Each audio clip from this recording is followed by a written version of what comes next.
Cela fait combien de temps que cette journée est organisée? Je pense que maintenant, ça fait une bonne vingtaine d'années qu'on organise la Journée mondiale de l'environnement, chaque année sur un thème différent.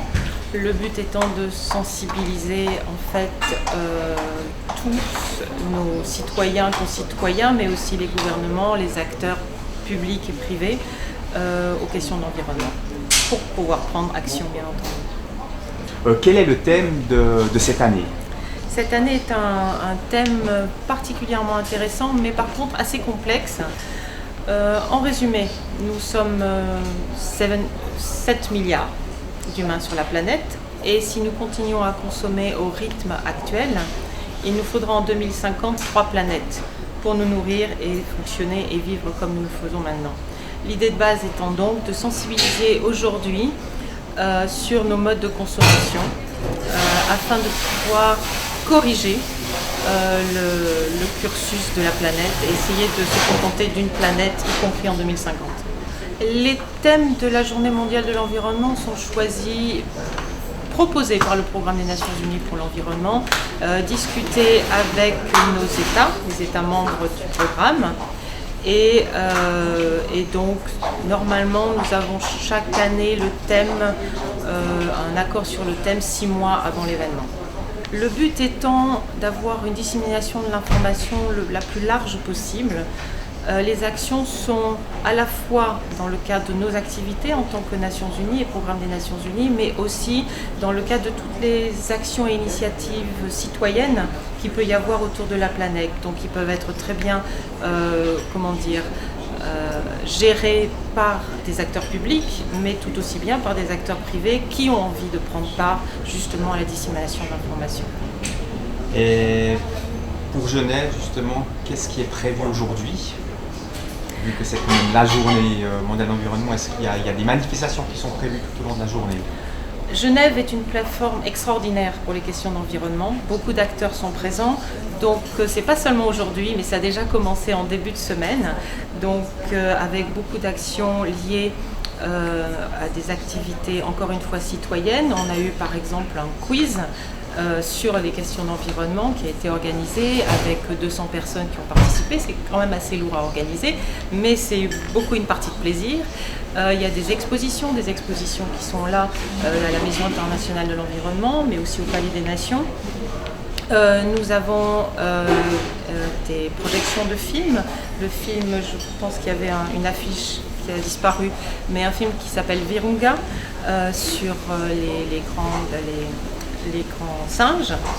Et nous avons encore une fois un film qui va être projeté cet après-midi dans le cadre des activités des Nations Unies, mais au Palais des Nations cette fois-ci. Et au niveau de vos autres sièges régionaux, vous avez aussi d'autres manifestations qui sont prévues à travers le monde? Il y a des manifestations prévues tout au travers du monde, dépendant encore une fois des opportunités et des volontés, qu'elles soient des autorités publiques ou autres. Cette année, la Journée mondiale de l'environnement est célébrée à Milan, en parallèle de l'Expo, et qui a pour thème effectivement de nourrir la planète avec les technologies les mieux appropriées et les moins énergivores, je dirais.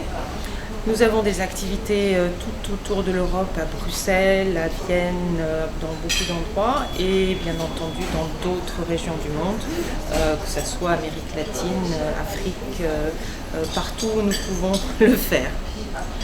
Et nous sommes devant le restaurant Eldora de votre siège. Quelle est l'importance d'Eldora par rapport à cette journée? Je pense que c'est déjà Eldora est un partenaire depuis de plusieurs années qui nous accompagne dans la démarche et je pense que c'est encore une fois une forme de partenariat entre les Nations Unies ou une autorité publique quelle qu'elle soit et un secteur qui en fait a un réel impact sur le message qu'on veut véhiculer.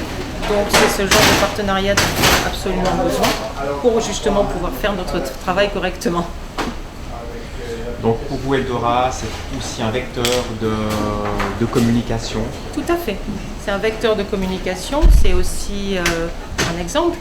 un exemple qui, lorsqu'on en parle, peut être repris dans d'autres parties du monde. Qu'est-il important pour vous d'avoir comme partenaire Eldora?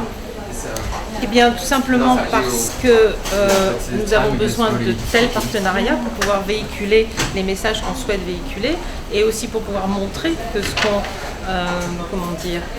que l'on prêche est réalisable et réalisable sur le plan économique également.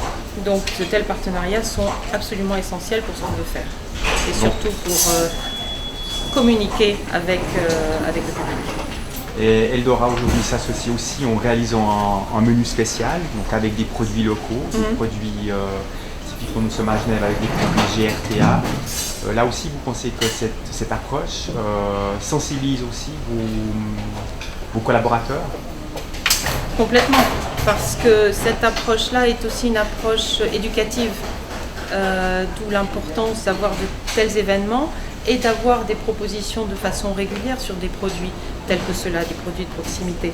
Donc oui, c'est particulièrement important, non seulement pour ici, nous fonctionnaires, je dirais, des Nations Unies, mais aussi pour les visiteurs qui viennent et de pouvoir leur montrer que c'est possible. Et vu que vous êtes dans ce bâtiment, je pense que vous allez souvent manger dans notre restaurant Eldora. Est-ce que vous appréciez la cuisine qui est servie et puis est-ce que vous avez un plat qui est servi que vous préférez? On va dire que je suis trop gourmande pour préférer, mais que pourrais-je vous dire? Je pense que j'apprécie en particulier les efforts qui sont faits sur les plats végétariens. Qui ont une belle offre et dans ce cadre-là, je dirais que ma préférence irait au couscous végétarien. Très bien. Et en parlant justement d'exotisme avec le couscous, vos invités qui viennent à travers du monde entier chez vous, est-ce que vous les invitez aussi à manger dans le restaurant Eldora? Oui, bien sûr. Nous avons beaucoup de conférences qui ont lieu ou bien dans ce bâtiment ou bien dans l'autre. Donc c'est autant d'occasions effectivement pour ces visiteurs de venir manger dans le restaurant Eldora et je pense que la plupart sont particulièrement contents du service et de la qualité des produits sans aucun doute. Et je pense qu'on est même jalousé pour ceci.